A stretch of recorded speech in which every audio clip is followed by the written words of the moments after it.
So dear students, today we are going to study the history of Jainism.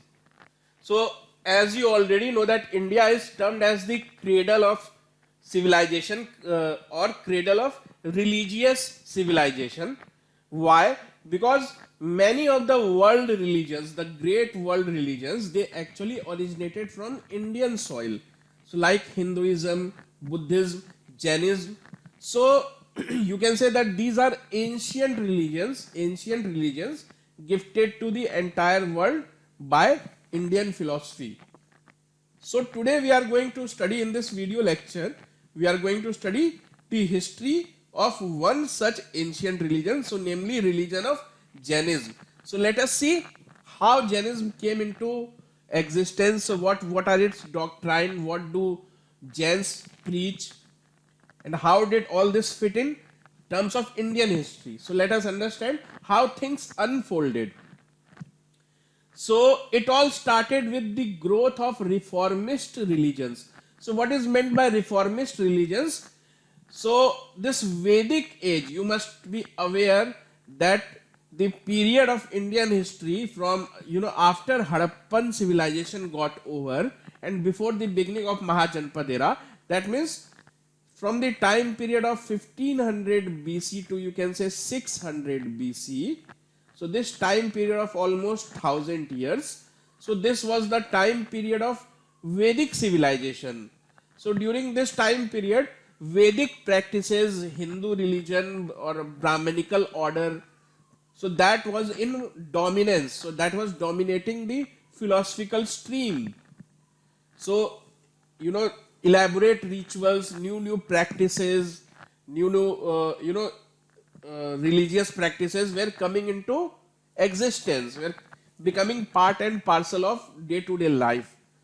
So people started to feel fed up with these traditions because every now and then they were required to perform some religious ceremonies which cost them money as well as resources. So that's why people began to feel the need of reforming these religious practices. So need of reform was the major cause that led to the growth of new reformist religions. So Jainism and Buddhism emerged as the most potent religious reform. So people were looking to reform the Vedic rituals, or you can say the Vedic philosophy or Vedic way of life, which is also termed as Hindu way of life, which is not the correct way to address that. So it is Vedic way of life. So during a later Vedic period, so people began to feel the need of coming up with new social practices, new religious philosophy. So apart from that, the complex rituals and sacrifices, so I already told you that these rituals and sacrifices, they not only consume time but they also required huge amount of money as well as resources. Because sacrifice, what do you mean by sacrifice? So you have to sacrifice animals, food in the form of fruits, rice, wheat. So all these began to hurt common people. So they were fed up. So they were not liking this anymore and they wanted a change. Also, caste system created dissatisfaction. So caste system, as you know that the Vedic society proposed four castes to divide the entire society into four castes. So these castes were initially based on what profession you are from. So initially it was not problematic because you were free to become a Brahmin, you were free to become a Kshatriya.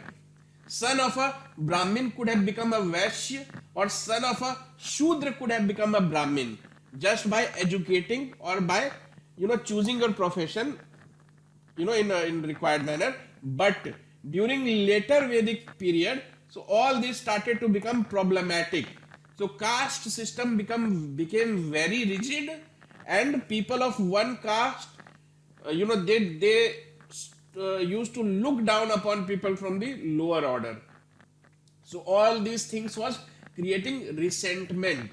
So resentment was growing slowly against the Brahminical priestly caste because of all these four castes. So Brahmins were given the topmost position in the society.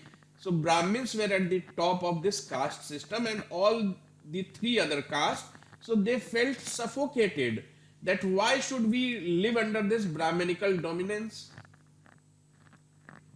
The Kshatriya class. So out of these four classes, so Brahmins they were at the top. Kshatriyas. So what was the Kshatriya class all about? So these class of people, so they basically consisted of warriors.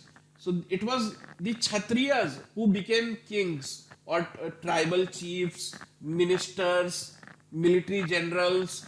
So they were handling the administration, but still they have to live under the dominance of Brahmins. So it was not acceptable to them that though I am a king, but still I have to surrender before Brahmins. So Kshatriyas were not liking this very much, that why should we live under Brahminical dominance? So let's reform this practice. So that led to the emergence of these reformist religions. So these Kshatriyas, they have all the resources, all the available resources. They were kings themselves, they were warriors. So they came out to support new religions. So if king is supporting new religions, so it has to grow. So that is how these religions grew very rapidly, because Kshatriya class supported them, and these Kshatriya class were sitting on important positions of king and military generals. Similarly, the Vaishya class, so you can roughly say that the Vaishyas were merchant class. So even the Vaishya, they were not happy with their social status. Why? Because Vaishya, they were rich, they had money.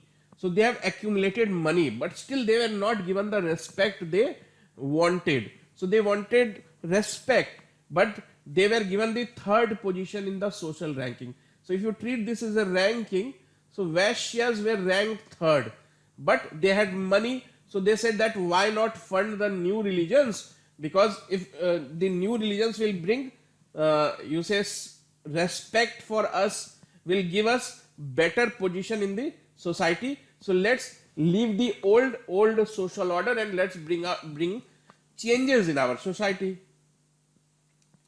So what were the other regions? So Sudras. So Sudras were treated as untouchables. So as you already know that four castes, so Sudras were the lowest of the four castes. So these people were treated almost as untouchables, and they had a genuine reasons to look for social reforms. Now, Vedic rituals involved sacrificing of animals and crops. So you can see Vedic rituals being performed. So these are sacrifices. Food items are sacrificed. So these, as well as animals and crops were also sacrificed. So these food, crops, food items, so they were, you can say, dropped into fire, and it was believed that whatever sacrifice you are giving to fire, this fire will carry it to the gods. So it basically it was becoming unpopular. So these sacrifices, they were becoming unpopular among common masses. Why? Because animals and crop, they form the backbone of a farmer's economy. So village life, so agro economy. So village life basically dependent on the agricultural setup. So if you start, slaughtering animals, then it will lead to a shortage of animals available for farming. Also, if you start wasting crops, so farmers are not going to like that. So all these created resentment, complex rituals, elaborate rituals. So Brahmins were benefiting from that. So this class of Brahmins, so other classes, they were slowly and gradually, they accumulated resentment. So if you will see, both Jainism and Buddhism grew out of these circumstances. So the change, you can say the environment for change was brewing up. So it was under these circumstances that two religions grew into prominence, first being Jainism, the other being Buddhism. So in this video lecture, we are going to discuss about Jainism. So Jainism and Buddhism were taught in Pali and Prakrit. So Pali and Prakrit were the languages spoken by common people, whereas priestly class and Kshatriyas, so they used to speak Sanskrit. So Sanskrit was not the language of common mass. So that's why the new religions, they started preaching in the language which common masses were speaking and not the language of a few people. So Pali and Prakrit, use of these languages help them to come in contact with large number of people, common people. The other factor was rulers of Magad. So Magad was the political center of, you can say, the entire North India. So rulers of Magad who were in control of North India were patrons of both of these religions. That means the rulers of Magad, they were not Brahmins.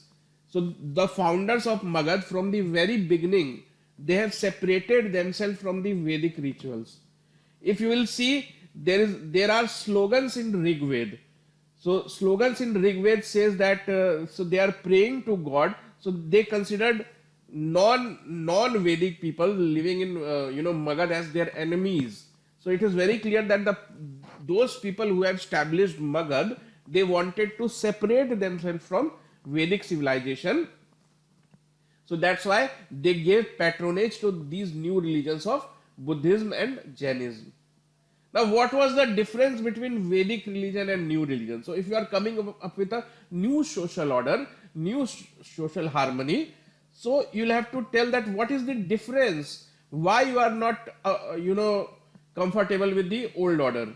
So let us see. So new religions had no concept of caste system. So caste system was no concept of caste system. So caste system was hurting the harmony of the society. So it was pitching people of one class against the other. So these new social orders or new religions, they did not believe in caste system. So they said that each person is as equal as the other. So new religions, the other difference was new religions had ahimsa or non-violence at their core. See, all religions preach non-violence, so that is not something different. But these two new religions, they gave more weightage to ahimsa. For them, ahimsa was the core. It was not actually the God worship. It was not worshipping of God that makes you pious or devout. It's actually practicing of ahimsa. So rather than worship and rituals, it was the conduct, how you conduct yourself, that mattered. And not some sacrificing, reading some mantras, not that, but how your behavior is, how you conduct yourself in your life. So that became the crux of these new religions. And since ahimsa or non-violence was at their core, so they were strictly against any kind of animal sacrifice. The Vedic ritual also, did not say that please sacrifice animals, but later Vedic period, so these you can say malpractices have come up. Now reformist religions allowed people from any class to become the religious preacher. So in Vedic period, only a Brahmin, people from Brahmin class could have become monks or priests. Because if you are a king, you have respect. Similarly, if you are a priest or a religious preacher, even the king could not harm you. Even the king could not disrespect you, because becoming monks, as kings and monks were respected equally. So people, those who wanted respect, if they could become king, they became king. If they could not become king and they wanted to become great in society, they became religious preacher. So these new religions, they allowed people from any class to become religious preacher. Because if you will see, Gautam Buddha and Mahavir, they were not Brahmins, they were Kshatriyas. So people from any class could become monk and gain prominence in the society. So these were the major differences. So now let us understand the history of Jainism. So what is the history of Jainism? So Jainism actually came into prominence during 6th BC, but it does not mean that it was founded in 6th BC. It is very ancient religion.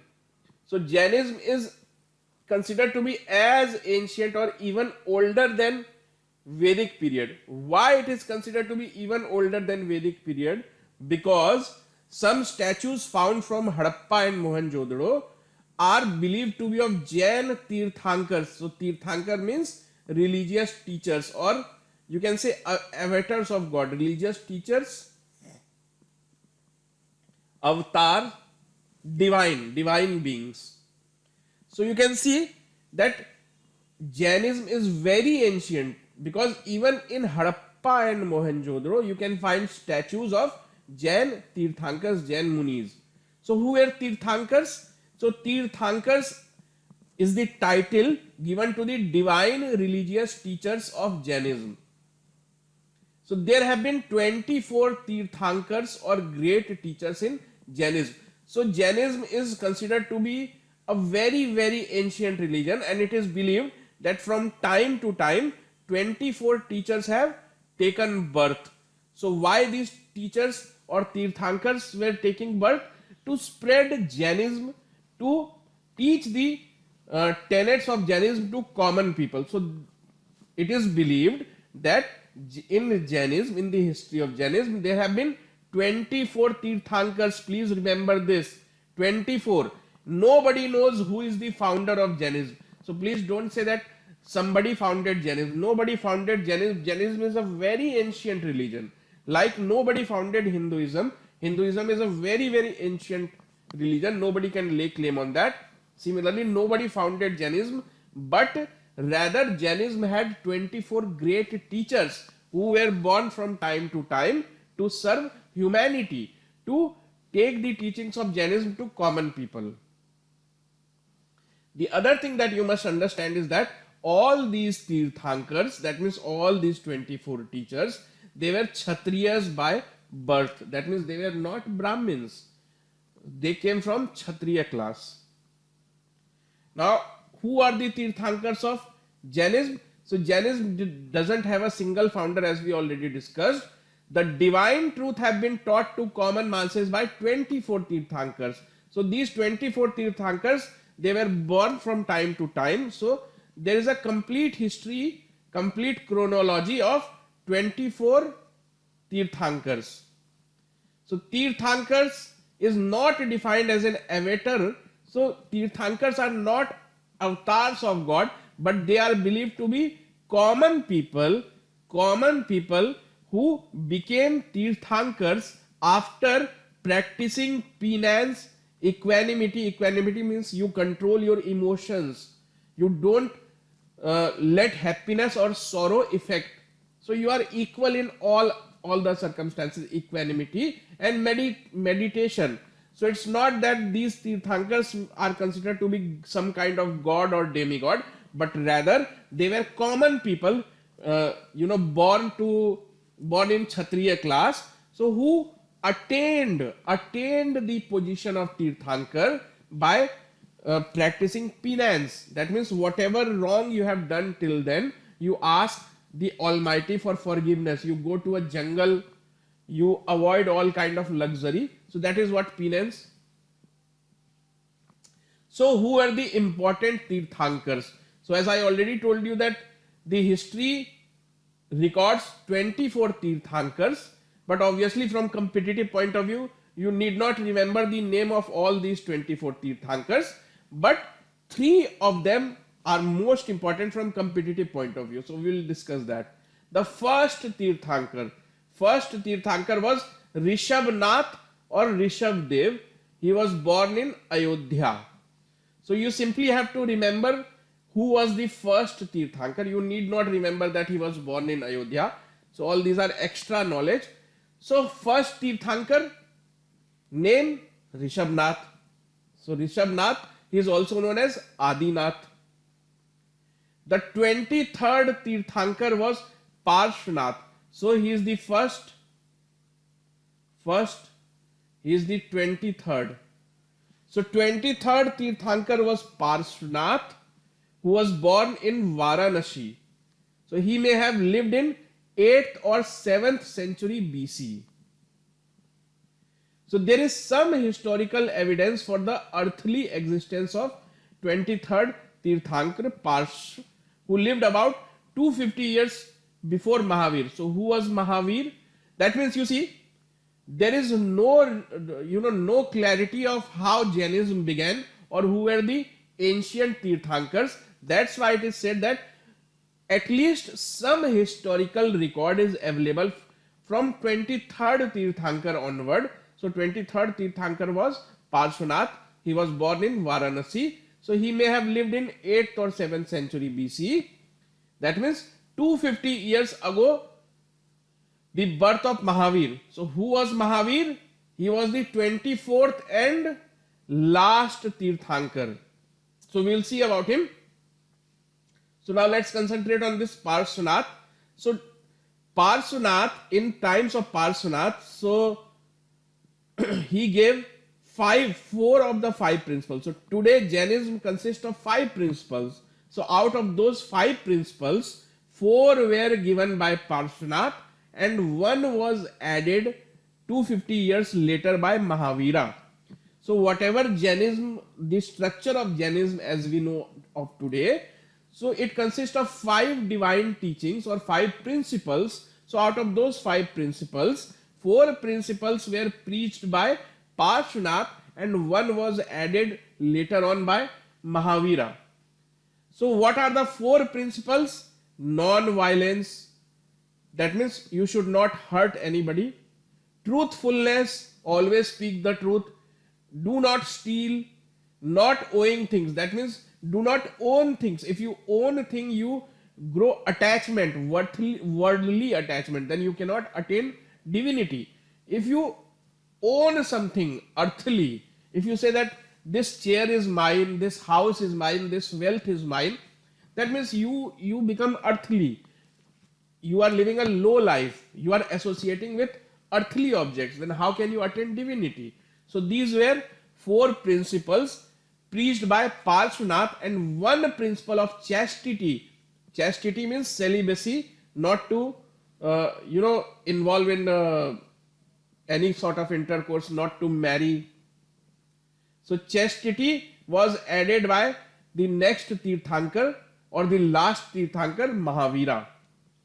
So Vardhaman Mahavir was the 24th and last Tirthankar who was born in 540 BC. Dates are not important. Place is important. So he was born in a village known as Kundagram. Kundagram in Vaishali district of Bihar.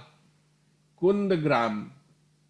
So Vardhaman Mahavir is the most important Tirthankar because he is historically proven and he is the most worshipped Tirthankar by the Jains. So among the Jains, they had 24 Tirthankars. So out of those 24, these 3 are the most worshipped, and out of these 3, Mahavir, he being the last Tirthankar, is the most respected one.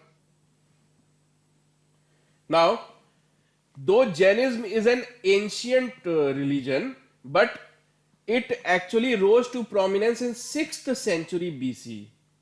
Because Jainism was subdued by Vedic rituals and all that stuff. So it gained prominence in 6th century BC. Don't say that it came into existence. No, it did not come into existence. It already existed, but it simply gained prominence. Why did it gain prominence? Because people were looking for reforms. So they were fed up with Vedic rituals. So they were looking for something new social order. So it gained prominence in 6th century BC when the 24th Tirthankar, Lord Mahavira, was born on this earth.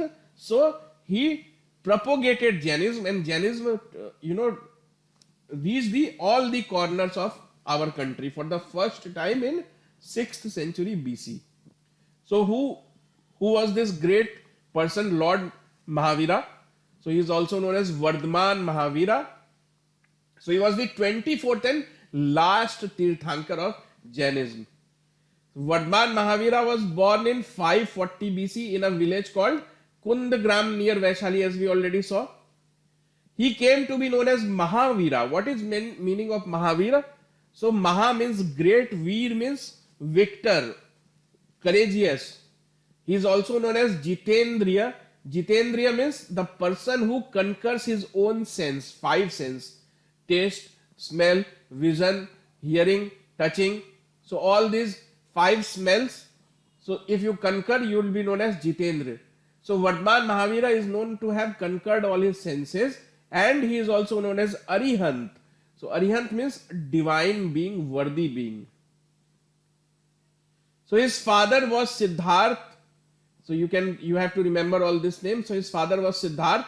His father was the head of a Gyantrika Kshatriya clan. So Gyantrika Kshatriya clan. So you need not remember this name, but simply remember that Kshatriya clan. And his mother was Trishila. So Trishla. So his mother was sister of Chetak. So Chetak was the king of Vaishali, and please remember he was born in Vaishali itself, Kundagram. So Chetak was his maternal uncle because his mother Trishla was sister of Chetak, and because of this relation, Mahavira was connected to the royal family of Magad. How? Because King Chetak, who is Chetak? Chetak is Mahavira's maternal uncle. How? Because Mahavir's mother Trishla is Chetak's sister, and Chetak has married his daughter to Bimbisar. Bimbisar was the ruler of Magad. So hence you can say that Mahavira was connected to Magad, royal family of Magad. So this is Mahavir. Mahavir's mother is Trishla. Trishla's brother is Chetak. So Chetak married his daughter to Bimbisar. So you can say that Mahavir was known to the ruler of Magad. So Mahavir was married to a lady called Yashoda and had a daughter Annoja or Priyadarshana. You need not remember all this name, but you can remember this Yashoda. At the age of 30, so when Mahavira was 30 years old, he renounced his home and became a wandering ascetic. So King Mahavir, so he left his home. He said that I will go on a religious pursuit. So I don't want to live a ordinary day-to-day life. So I want to attain divinity. So as I already told you, Tirthankars are not God, but they choose to become Tirthankar. They want to go on the path of penance. So that is what Vardhman decided, that now I am going on the path of penance. So he practiced austerity. Austerity means living the utmost simple life, eating only bare minimum, drinking water only when required, no form of luxury. So he practiced austerity for 12 years and attained the highest spiritual knowledge called Kaivalya. Please remember this term. This is associated with Jainism. So what is Kaivalya? So Kaivalya is the form of religious existence. You can say religious pursuit when you are said to have conquered misery and happiness. So when you no more feel sad or happy, you are said to have attained the divinity, spiritual understanding. So that is known as Kaivalya. So this happened when he was 42 years old. Please remember this, very, very important. He delivered his first sermon at Pava. And today this place Pava is also known as Pavapuri. So he delivered his first sermon because he had already attained enlightenment. So he has now become Kaivalya. So he wanted to teach this to other people as well. So that's why he started to roam from one city to the other so that he can preach his teachings to the common masses. So he propagated religion for 30 years and passed away at the age of 72 at Pavapuri near Rajgir. You can remember it is the same Pava where he gave his first lecture. So he passed away at the same city of Pavapuri. It is a very, very holy city. So it is very well regarded by Jains today. So he teased or he preached the religion of Jainism for 30 years in total. So from 42 years of age up till 72 years of age, he preached Jainism. And then at the age of 72, he passed away. Because of his spiritual conquest, he is known as Mahavir or great hero or Jina. Jina means the person who conquers, Jin. Because of Jin means jeetne wala, the one who wins, the conqueror. Therefore, his followers are known as Jains. So today, his followers are known as Jains because he himself was referred to as Jain. Now, what are the teachings of Jainism? So, it mainly aims at attainment of liberation for which no ritual is required. That means you don't have to perform complex ritual, animal sacrifice, crop sacrifice. No. So, it has grown against those practices. Then how can you include that? So, no ritual is required. So, it can be attained through three principles called three jewels or three ratna. Please remember three ratna. So three ratna is associated with which religious order? So Jainism. So three ratna means three important philosophies. So right faith, right knowledge, right action. You need not remember their exact Sanskrit or Jain term, but three ratna. All you need to remember is that three ratna: Jainism, right faith, right knowledge, right action. Now, what are the five doctrines of Jainism? See, these are how you conduct yourself. Now, what are the five doctrines of Jainism? Ahimsa. Ahimsa means non-violence, non-injury to a living being. Not even a ant or an insect is to be harmed. So, anything that has life has to be respected, has to be saved from any kind of harm. So that is what ahimsa is. Non-violence, non-injury to anything that has life. Satya, that means never speak a lie. If you speak a lie, that means you are not going to attain divinity. Asteya, asteya means do not steal. Never steal what is not yours. It basically means that do not take away something which is owned by others. So do not steal. Aparigraha. Aparigraha means do not acquire property. That means do not become masters or do not attach importance to materialistic possessions. That do not go after possessing things, that I possess this much land, so much of gold. No, you don't have to do that. Do not go after material possessions. So all these four were given by 23rd Tirthankar. 23rd Tirthankar. So what is his name? His name is Parshvanath. So Parshvanath. Today there are 5 doctrines. So out of those 5, 4 were given by the 23rd teacher, whereas the 5th one, Brahmacharya. Brahmacharya means observe continence, do not marry, do not reproduce, do not indulge into reproduction. That is what is Brahmacharya, do not marry. So remain single throughout your life. So the first 4 vows were laid by Parshvanath and are known as Chaturyan. Chaturyan means 4 principles. The last one, that means the principle of Brahmacharya. So that was added later on by Vardhman Mahavir. So who is Vardhman Mahavir? He is the 24th Jain Tirthankar. He is not the founder. He is the last teacher. Now what are tenets of Jainism? That means what are the general beliefs of a devotee of Jainism? So does he believe in God?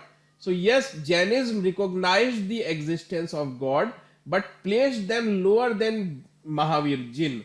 So that means they do not rule out the existence of God, but they say that gods exist, but Mahavir is greatest of them because he went through a lot of penance, he reached the state of elevation, he is above all the other known gods as per Jainism. So Jainism did not condemn the one system. See, Jainism and Buddhism, they both have grown grown in proportion because people did not like Varna system. But still, Jainism did not condemn the Varna system, because if they would have condemned one system, they would have come in conflict with Vedic people. So they did not condemn it, but they gave reinterpretation of it.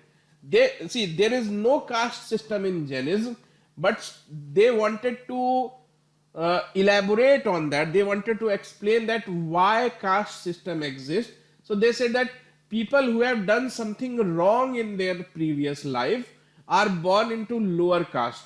So that is how Jainism dealt with caste system. So this was just an attempt to mitigate the evils. So there was no caste system in Jainism, but just they gave a commentary on the caste system of Vedic religion, that why people are born in lower caste, because they must have done something wrong in their previous life. So according to Mahavira, a person is born in higher or lower caste, Varna, as the consequence of their deeds in previous lives. So thus, you can say this is very important point, because this has been asked, which of the following is true? So yes, Jainism believes in the concept of soul and karma, transmigration of soul. That means soul never dies. The person may die, but his soul gets transformed from one body to another. So yes, Jainism believes in all these philosophies. So how did Jainism spread and grew to become such a major religion as it is today? So Mahavir, so much credit is given to Lord Mahavira. He was the 24th Tirthankar. He is not the only one to deserve credit, because there have been 24 other teachers as well. Out of those, he is the last one, he is the 24th one. So he organized an order of his followers which admitted both men and women. The great Mauryan king Chandragupta Maurya, so during his last years he became a Jain. So now you can see the rulers of Magad. As I already told you, that rulers of Magad, they did not want to associate with Vedic rituals. So that's why they always patronized these new religions. So the great king Chandragupta Maurya of the Mauryan dynasty, who used to rule from Magad, so he became a Jain. So if the king becomes Jain, so you can understand the entire public will also become interested. So there is an interesting story about Chandragupta Maurya. So during the last days of Chandragupta Maurya, Magad faced a 12-year long famine. So, people got killed in lakhs and lakhs of people died due to hunger, because there was 12-year-old long famine. So King Chandragupta Maurya, who had already adopted Jainism, so he said that I must have done something wrong, because I am the king and there is a 12-year-old long famine. That means God is not happy with me. They are punishing my people because I must have done something wrong.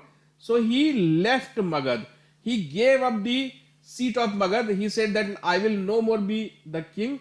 So he appointed his son Bindusara as the king, and he went to Shravan Belgola in Karnataka to spend his last days. He wanted to appease the gods. He wanted to seek forgiveness, because he was of the idea that he must have done something wrong, because of which his kingdom got punished. So that's why please remember the fact that Chandragupta Maurya was a Jain and he died in Shravan Belgola, because he has shifted from Magad to South India, Karnataka. So Chandragupta Maurya had abdicated his throne. He gave up his throne towards the end of his life, and he became ascetic. Ascetic means wandering monk, who is not interested in any form of luxurious life. So he became an ascetic. He came under the influence of Jain saint Bhadrabahu. So Bhadrabahu was the mentor of Chandragupta Maurya. So he migrated to Karnataka and spent his last days at Sallekna. Sallekna means giving up food and water. So Sallekna is a practice of, you can say, sacrificing one's life. You stop eating, you stop taking food or water. So if you do not eat or do not drink for, let's say, 6 or 7 days, you will pass away. You will be no more.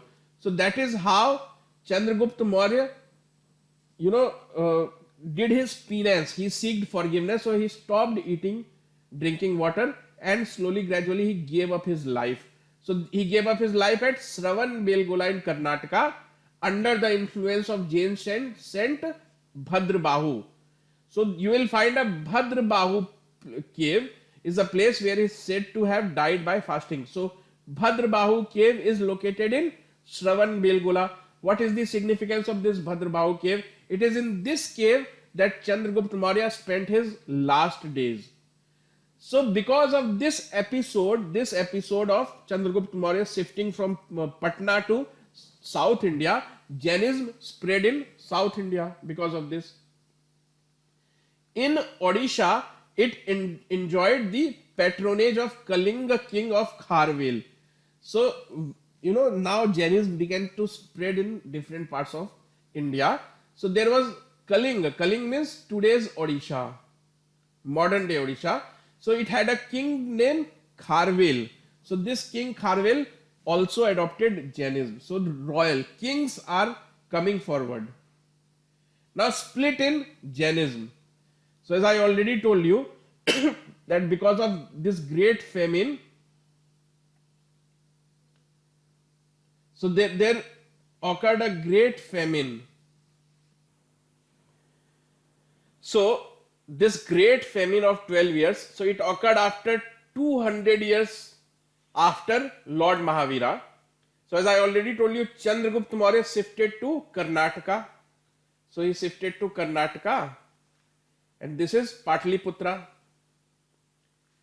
So he had gone there under the guidance of Jain saint Bhadrabahu, whereas another important saint Sthulbahu, he remained back in Patliputra. So Sthulbahu and Bhadrabahu. So when Bhadrabahu came back to Patliputra after Chandragupta Maurya died, he attained Sallekha. So this Bhadrabahu, he returned back to Patliputra, and it is in Patliputra these two group of monks, they fighted among themselves. They came into conflict because of rules. They wanted to make some changes in the rules because of which they came into conflict, and it is this conflict which led to the schism in Jainism. What is meant by schism? Division. So this led to division in Jainism, and Jainism got divided into two sects. That means overall the principle is same, but how to practice your religion, the basic day-to-day rules. So because of the basic day-to-day rules, difference in those rules, two sects were formed. One is Shwetambar, the other is Digambar. Fine. So now let us understand the difference between Shwetambar and Digambar. So now let's see what are the differences between these two sects. The first is Digambar. So Digambar comprises of these two words, Dig plus Ambar. So Dig means cloth, Ambar means sky. That means you have to wear the sky and nothing else. That means wearing a sky means what? You don't have to wear cloth. Sky or the air is your cloth. So basically they preached complete nudity. That means you don't have to wear any cloth. Why? Because they thought that if you are wearing cloth, you actually possess. And it is said that you don't have to possess any worldly object. Then how can you have clothes? So if you have clothes, that means you have attachment. So male monks do not wear clothes, while female monks wear unstitched plain white saris. That is the first difference. The second difference is they follow all the 5 vows. So 5 vows. Out of 5, 4 are old. 1 was added by Lord Mahavira. So the 5th one, Brahmacharya, is also followed by these Digambara people. They believe that women cannot achieve liberation. Bhadrabahu was the exponent of this sect. Who was Bhadrabahu? He was the great monk and teacher of Chandragupta Maurya. One was Chanakya. So Chanakya was administrative teacher, whereas he was the religious teacher, Bhadrabahu. So Bhadrabahu had also gone to Shravan Belgola. So these people, Digambar, they are very strict. They believe in strictness of religion. They say that women cannot achieve liberation. They say that do not wear clothes. They follow all the 5 vows. So they are more strict, more true to the original religion. Now coming to the second sect, Svetambara. So Svetambara, Svet means white, and Ambar means cloth. Sorry, here Ambar does not mean, Ambar means cloth, Dig means sky. So sky is the cloth, here white is the cloth. White is cloth. That means you have to wear only white colored cloth. So these Svetambara sect, they follow only 4 vows. That means the 5th one added by Lord Mahavira is not followed by Svetambara sect. They believe that women can also achieve liberation. Sthul Bahu or Sthul Bhadra. So who was Sthul Bhadra? He was the competitor of Bhadrabahu. Bhadrabahu had gone to Karnataka and Sthul Bhadra had taken control of Patliputra. Now, Jain councils, you have a religion, you have religious teacher. So there are also religious gatherings from time to time. So religious gathering means all the renowned monks and preachers are asked to come at the same place to discuss tenets of religion. So 2 Jain councils are known to have been held in history. The first Jain council was held at Patliputra in 3rd century BC, and it was held by Sthul Bhadra because Bhadrabahu had already gone to Karnataka. So Sthul Bhadra held the first Jain council. Where did it held? In Patliputra. The second Jain council was held almost 800 years later. So that was held in Vallabhi, Gujarat. So Vallabhi, Gujarat. So you have to simply remember the date and place. So nothing else. So you don't have to remember all this. So second Jain council was held at Vallabhi, Gujarat in 512 AD and it was presided by Devvardi Chamasramana. So Devvardi Chamasramana. So there are 2 Jain councils. First one in 3rd century presided by Sthul Bhadra held at Patliputra. The second one in Vallabhi, Gujarat held in 512 AD and was presided by Devvridi Chamasarmana.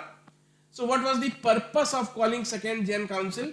The purpose was to compile 12 Angs and 12 Upangs. So these are basically religious texts of Jainism. Ang and Upang, chapter and sub-chapters. So 12 chapters and 12 sub-chapters. So now how is Jainism different from Buddhism? So let us see. So Jainism recognized the existence of God. So they said that God exists and Lord Mahavira is greater than the gods.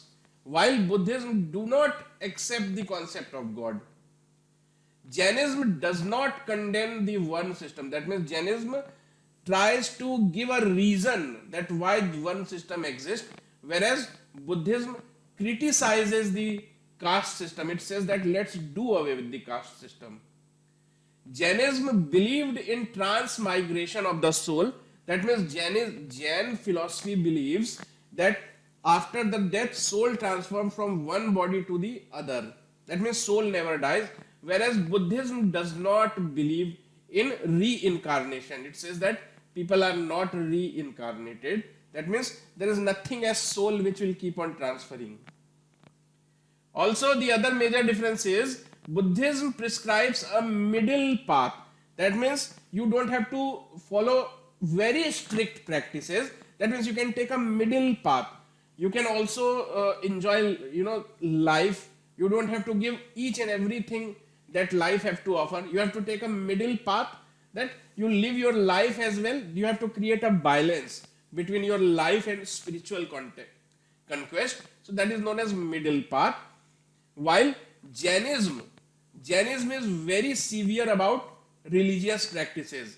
While Jainism advises its followers to live the path of complete austerity. You cannot eat after sunset. You cannot wear clothes. So these are strict practices, whereas Buddhism is not that strict. So these are some of the differences between Buddhism and Jainism. So yeah, this was all about the history of Jainism, how it spread, which personalities helped it to spread, what are its belief. So you can expect one or two questions, but I would suggest that do not spend much time on this topic. Read it once or twice and get done with that.